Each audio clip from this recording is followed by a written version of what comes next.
Estatinas causam diabetes?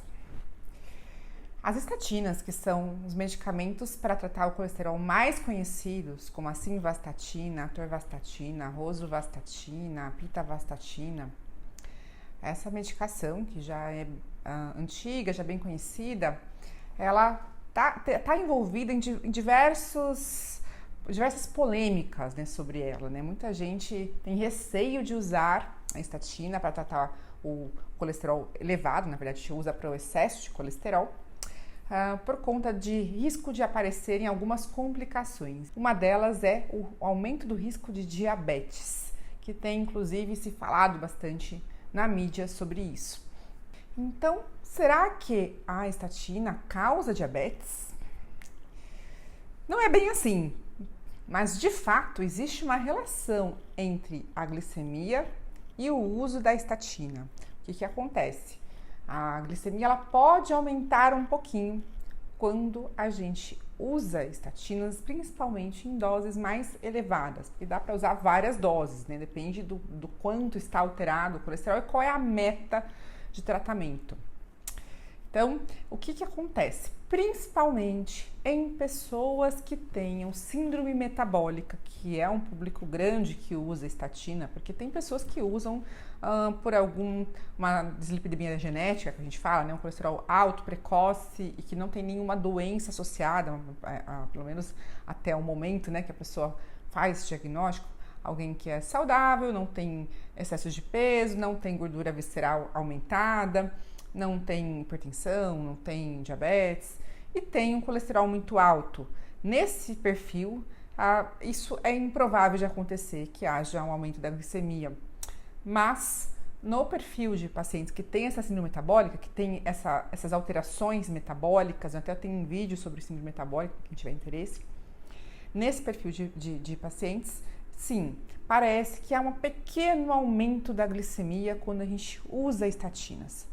Mais ou menos um 9% aí de risco de desenvolver essa glicemia alterada a ponto de considerar um diabetes aí tipo 2, no caso, não é necessitar insulina. É um aumento de glicemia muito discreto. Então, o que eles observaram nos estudos? Que é mais comum ocorrer, assim, aparecer o diabetes em quem já tem pré-diabetes. Que a pessoa, por exemplo, ela tem a glicemia de 120 e é considerado pré-diabetes. Eu fiz um vídeo sobre pré-diabetes também recentemente. E aí, ela vai para 126, que seria o nível do diabetes. Então, isso pode ocorrer, né, essa oscilação da glicemia um pouquinho subir para o nível de diabetes, mas é bem discreto, não é uma alteração que vai causar uma complicação para o paciente. E quem não tem, por exemplo, o diabetes, às vezes aparece assim, tá próximo do 100, aí passa um pouquinho de 100, por exemplo, então fica ali no limite ali do pré-diabetes. Sempre alterações mais discretas.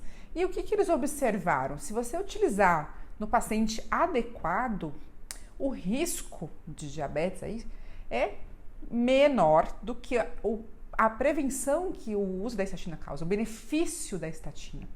Porque a estatina ela vai reduzir a mortalidade, ela vai reduzir o número de eventos cardiovasculares, como infarto, AVC, morte súbita, porque ela vai ajudar com que não haja a evolução tão intensa da arteriosclerose, desse acúmulo de gordura na parte das nossas coronárias, por exemplo, nos nossos vasos cerebrais. Então vai ajudar que não haja essa inflamação tão grande que forme essas obstruções, que é uma doença muito grave que pode levar à morte e à perda da qualidade de vida desse paciente. Então, quando a gente pensa em risco-benefício, a gente vai ter que fazer essa análise. E aí existe como avaliar isso corretamente. Não é que a gente vai dar a estatina para todo mundo, não é algo que você vai colocar na água para todo mundo tomar. Tem pessoas que têm indicação de se utilizar a estatina e outras não. E aí existe uma avaliação de risco cardiovascular. Então, quando a gente vai dar a estatina, a gente vai dar a estatina para alguém que tem um risco cardiovascular mais alto. A gente não vai dar a estatina para alguém que está com colesterol, por exemplo, não muito alterado, se ele não tem um risco cardiovascular alto. Se é uma pessoa jovem, saudável, que não tem nenhuma doença, ela tem um colesterol um pouquinho alto, você não vai dar essa medicação, você vai tentar intervir na mudança de estilo de vida para que ela não desenvolva uma síndrome metabólica, por exemplo, justamente para que ela não precise fazer esse tratamento. E aí ela vai tentar ter uma dieta saudável, tem que não fumar, não abusar no álcool, fazer exercício físico, se alimentar de maneira então equilibrada, uma alimentação rica em fibras, com redução de excesso de açúcar, de farinha, excesso de gordura, excesso de calorias, para que ela não exceda muito peso, não aumente a gordura visceral. E com isso você vai conseguir fazer com que essa pessoa talvez nem precise utilizar a medicação ao longo da vida. Existem sim fatores que levam ao aumento de colesterol com o envelhecer. Eu já fiz um vídeo sobre o colesterol também, falando sobre como diminuir o colesterol e eu explico os fatores envolvidos. Mas a gente sabe que se a gente tiver hábitos saudáveis, a gente vai ajudar com que esse risco não aumente. A gente vai diminuir essas outras doenças crônicas e a gravidade delas. Então isso vai ajudar para que a gente não precise tratar tão agressivamente o nosso colesterol. Porque, de fato, o colesterol ele tem uma resposta discreta à mudança de estilo de vida, no sentido de você estar com o colesterol alto e eu vou fazer dieta e exercício, ele vai abaixar bastante? Não, ele abaixa só um pouquinho. É difícil ele abaixar muito, a não ser que tenha um fator externo, às vezes está com uma alteração em alguma outra coisa, usando um remédio que aumenta o colesterol, aí você tira esse remédio. Então, existem fatores que podem fazer com que abaixe bastante, mas isso não é o comum. Por isso que a gente tem que ver o risco do paciente e aí a gente vai tentar reduzir esse risco de outra forma para que ele não precise utilizar. E quando tem que utilizar, a gente vai tentar usar a dose que for necessária para atingir a meta. Porque, por exemplo, quando você pega alguém que já teve um infarto, essa pessoa tem muito alto risco de ter um novo infarto, de ter uma complicação, uma morte, porque essa pessoa já tem uma lesão grave, né?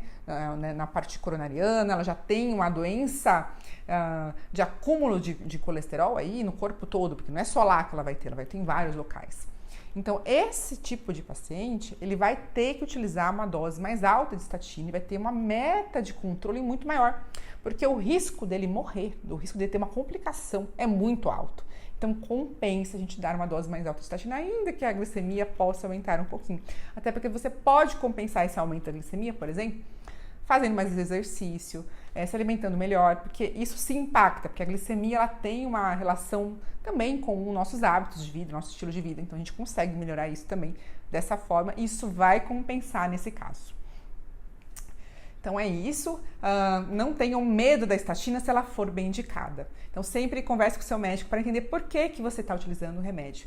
E é importante saber que se você suspender a medicação por conta própria, ela não vai dar o benefício. Não adianta usar um mês o remédio do colesterol, se era para usar o uso contínuo, porque o remédio é utilizado de uso contínuo, porque não vai ter o benefício.